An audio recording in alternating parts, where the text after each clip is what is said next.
Hi guys, it's me back with another video, and today I'm going to give you my 1 week review of the Oppo Find N5 versus the S23 Ultra that I'm, connected to the DJI Action 5 Pro with.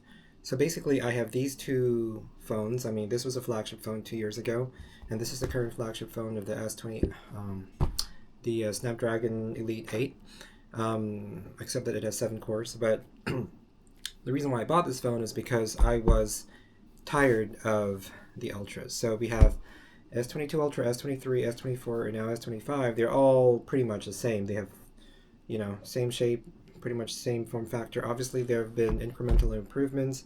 What they've done is that they've swapped, Samsung has swapped the processor under the hood. They have improve the cameras bit by bit, but at the end of the day, it still has a 5,000 milliamp hour battery. It is lighter. The S25 Ultra is lighter than the S23 Ultra when I tried it out in stores, but then again, the slight decrease in weight is not enough to dissuade me from feeling that there's not much to improve on, because yeah, actually, I held both in the hand multiple times. I played with them, whereas this one is completely different. This is huge. So it is a phone screen, and the phone screen is a little bit smaller than the S23 Ultra, but it has a special power, and that power is when it opens up, it is the size of an iPad mini. So it may not be the best orientation for viewing videos because it is almost completely a square. However, it is especially excellent for maps. So for example, I just brushed my teeth. I was able to see the full brushing app, on the big screen when I go into maps. It is so much easier to use just because there's just so much more to see.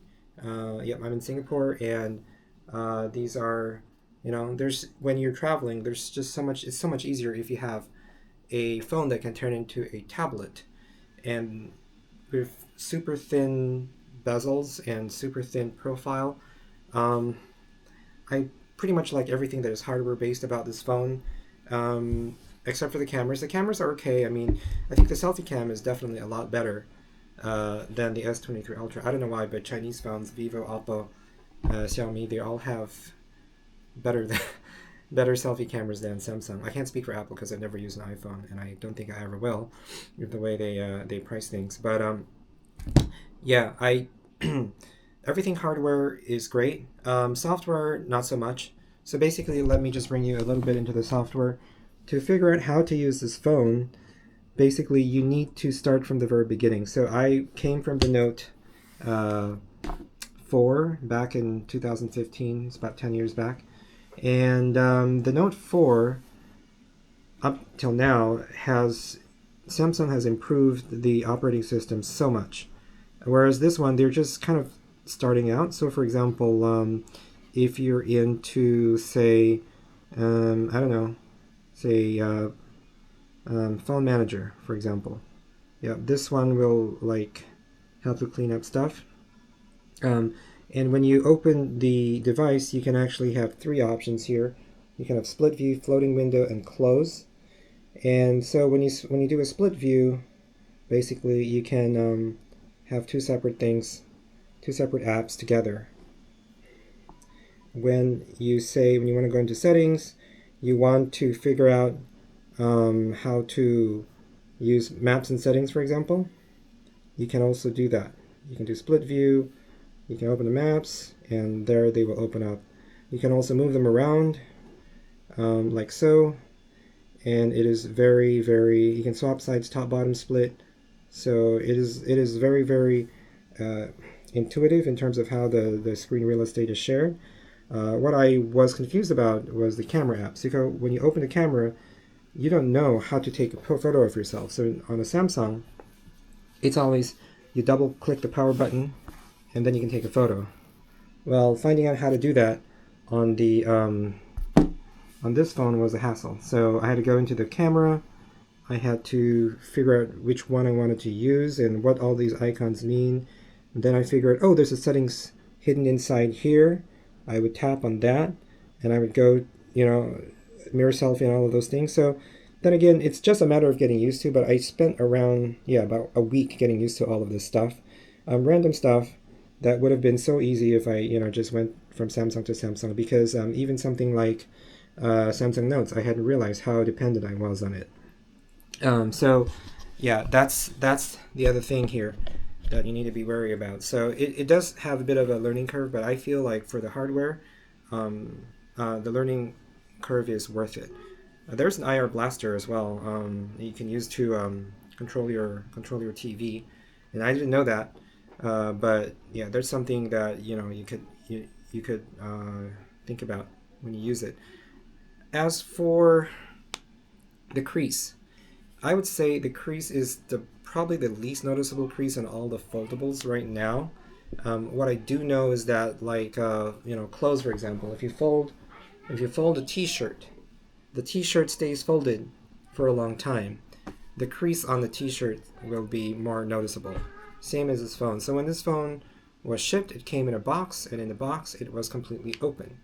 And because the box was open, the phone was open in the box, there was not a very visible crease. However, if you fold the phone and you leave the phone folded overnight or for a few days, you will see the crease a little bit more. However, if you keep it open like I do during, at night when it's charging or whatever, actually it's pretty much not noticeable at all. Yeah, you have to look really hard for it, basically. So I would say that, I am really happy with this phone 1 week in. I haven't brought it out on vacation yet. I am going to bring it on a trip soon to Japan, so definitely looking forward to that. And the battery life has been phenomenal. I've been using it, the whole day, and at the end of the day, I have like 60%, 70%. I don't really have any issues with this. Yeah, it's just a very, very nice, usable phone. So, one last thing here. It comes with an Oppo pen. So where I got it in Singapore, the pre-order, it comes with this pen. As you can see, it is a lot more fully featured than the Galaxy Note pen. Not the Note, sorry, the S23 Ultra, up to S25 Ultra's pen. This is a Bluetooth pen, so you can just write on it on the screen. You can just write on the screen. You can take notes and everything. You can move stuff here.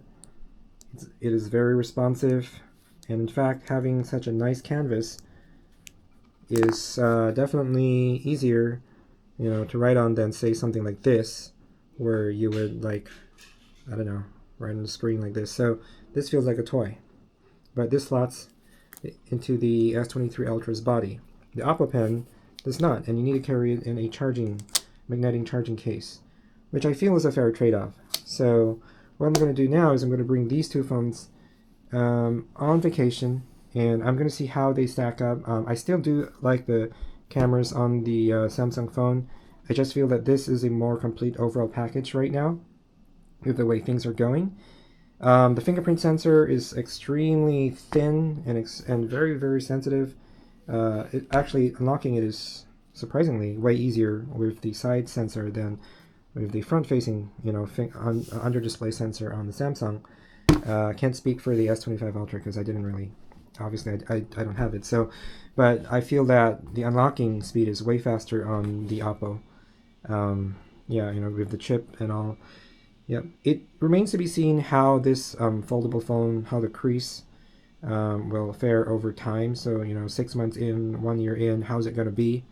Is